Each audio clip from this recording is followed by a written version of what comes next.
안녕하세요. 10월 5일자로 HLB IR 개최 공시가 나왔는데요. 같이 보도록 하겠습니다. 행사일은 10월 6일이니까 내일이죠. 그 다음에 시작일은 9시부터 4시니까 장중에 발표가 된다는 것을 알 수가 있겠는데, 대상자는 글로벌 투자자, 국내 기관 투자자, 개인 투자자 이렇게 되어 있습니다.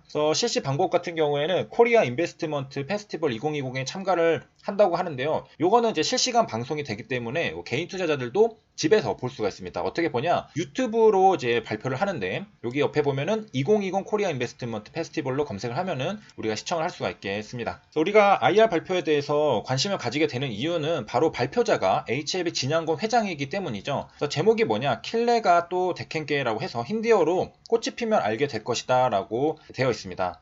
이거는 신약 개발 현황과 전망을 발표하는데, 일반적인 내용이 아니라 바로 HLB에 대한 내용이라는 것을 알 수가 있겠습니다. 그래서 그동안 이제 HLB가 NDA는 언제 신청하고 그런 이제 정보들이 잘 알려지지 않았는데, 그런 점에 대해서 어떤 궁금증을 해소할 수도 있겠다는 기대감을 가질 수도 있겠고요. 또 어떤 비전을 제시를 할 수도 있겠고, 그래서 여러 가지로 기대를 해볼 수 있는 발표가 되겠습니다. 시간은 1시 50분부터 2시 20분이니까 점심을 먹고 나서 이제 장중이겠죠. 이 발표 시간대도 되어 있고, 그 다음에 여기 이제 꽃이 피면 알게 될 것이다 라는 것이 어떤 것을 의미하는지 좀 생각을 해본다면은, 지금은 아직 매출이 발생하고 성과가 나고 있진 않잖아요. 아직 꽃봉오리 상태라고 볼 수가 있겠습니다. 꽃이 피지 않았던. 그렇기 때문에 아직은 눈에 띄지 않고 뭔지 모르겠지만은, 이제 꽃이 피면은 우리가 이제 그게 꽃이구나라는 것을 알게 되잖아요. 그렇기 때문에 아직은 성과가 나지 않는 꽃봉오리지만은 이제 성과가 나게 되는, 꽃이 피게 되면은 그때서야 알게 될 것이다라는 것을 함축하는 의미가 아닐까 우리가 추측을 해볼 수가 있겠습니다. 그 외에 이제 자세한 내용을 알려면 한국경제 홈페이지 이렇게 들어오면은 알 수가 있는데요. BBIG, 삑이라고 저는 읽는데, 세상을 바꾸는 기업들에서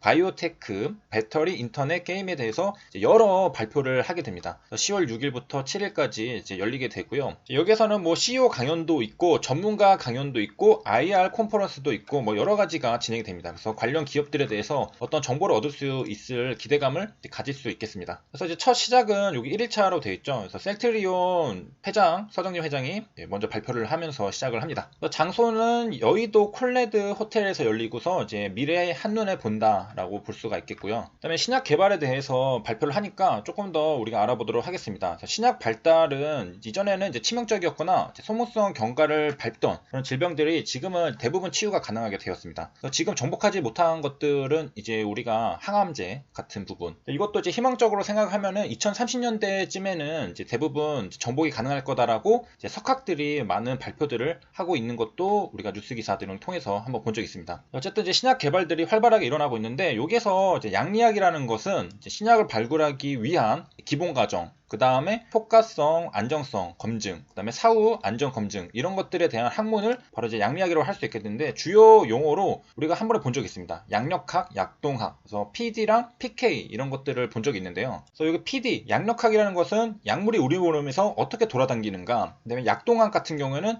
작용 기전이 무엇인가라는 것입니다. 구체적으로 보면은 양력학이라는 것은 약물이 어떻게 흡수되고 분포가 되고 변화가 되고 배설이 되는지 그런 것도 연구하고, 약동학 같은 경우에는 약물이 이제 생리학적, 생화학적으로 어떻게 작용하는지, 작용 기전이 무엇인지, 우리 생체에 어떤 반응을 일으키는지 그런 것들을 보는 게 약동학입니다. 예를 들면 우리가 이제 감기에 걸렸다고 해요. 커먼콜드라고 하는데, 이때 우리가 약을 먹게 됩니다. 그럴 때 이 약물들이 우리 체내에서 어떻게 흡수가 될까, 그리고 이 흡수된 약물은 어떻게 우리 코나 목, 증상이 있는 그 부위로 이동을 할까, 그 다음에 이 약물이 어떤 작용을 통해서 해열작용, 콧물이 줄어드는 효과를 낼까, 이런 것들을 이제 답변을 하는 게 바로 양리학이라고 합니다. 그 다음에 우리가 체한다라는 의학적인 용어는 없다 이런 말들을 들어보신 분들 계실 것 같은데요. 감기도 마찬가지로 의학적으로는 상기도 감염이라고 불리게 됩니다. 영어로 respiratory라고 적혀 있는데 relating to breathing이라고 되어 있으니까 숨 쉬는 거랑 관련이 있다라는 게 바로 respiratory라고 되어 있는데요. 숨 쉬는 거랑 관련이 되어 있으니까 당연히 한국말로는 호흡의 호흡기관이라는 말이 되었습니다. 호흡기관계는 the respiratory system이라고 부르게 되고요. 그래서 이제 감기는 의학적으로 상기도 감염이라고 말을 합니다. 그래서 이게 upper respiratory tract infection이라고 적혀 있죠. 그러니까 상기도니까 위쪽이잖아요.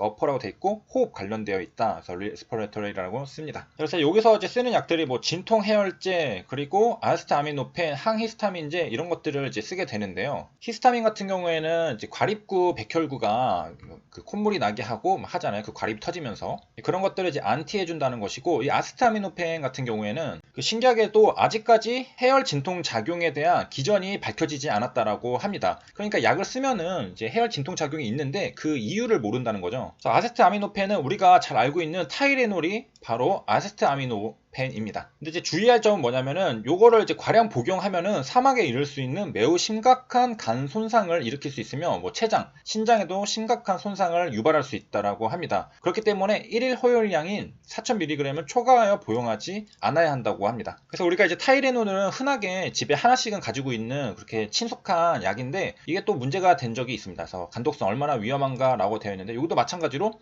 4000mg 넘기지 말아야 한다고 했죠. 그 다음에 간질환 보유자, 알코올 섭취자는 의료진 상담이 필수입니다. 그래가지고 요게 익숙하니까 위험하지 않다고 느낄 수 있겠지만 실제로 유럽에서는 부작용 우려로 퇴출이 되었습니다. 그런 다음에 안정성에 대한 관심이 높아지고 있는데, 이번에 이제 퇴출된 것은 뭐냐면은 아세트아미노펜 제제고 여러 가지가 있는데, 이 중에서 체내 장기간 동안 작용하는 서방형 제제라고 합니다. 서방형 제제라는 것은 뭐냐면은 여기 경구제, 입으로 먹는 거잖아요. 여기 정제라고 있는데 하나, 둘, 세 개가 있었습니다. 일반 정이 있고 서방 정이 있고 취업을 정이 있으니까 어린이 타이레놀 정은 이제 입으로 씹어 먹는 것들 있잖아요. 맛있는 거. 그게 취업을 정이고, 서방정 같은 경우에는 여기 8시간이 적혀 있죠. 무슨 말이냐? 약효가 천천히 나타나는 게 서방정입니다. 그래가지고 이게 일정 시간 동안 지속이 되는 그런 것들.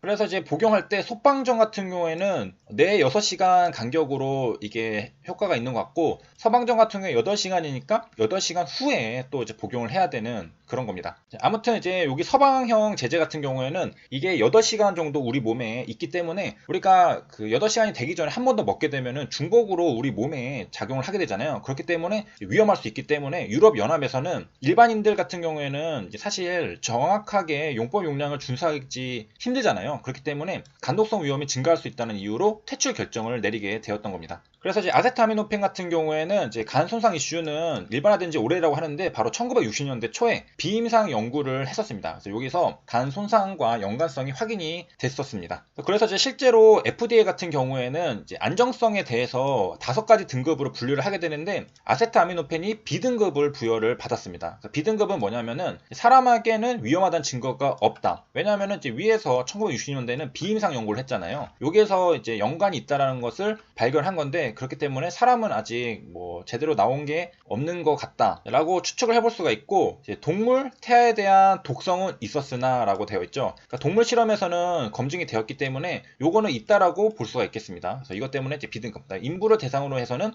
태아에 대해서는 위험성이 나타나지 않은 경우에 이제 B등급을 준다고 합니다. 사람한테는 임상을 해보지 않았던 것 같아요. 그래서 모르고, 동물 같은 경우에는 확인이 됐으니까 이제 B등급을 부여받았다라는 것을 알 수가 있겠습니다. 여기서 추가로 아는 것은 FDA 안정성은 5가지로 등급을 분류한다. 그래서 나중에 또 참고를 해볼 수가 있겠죠.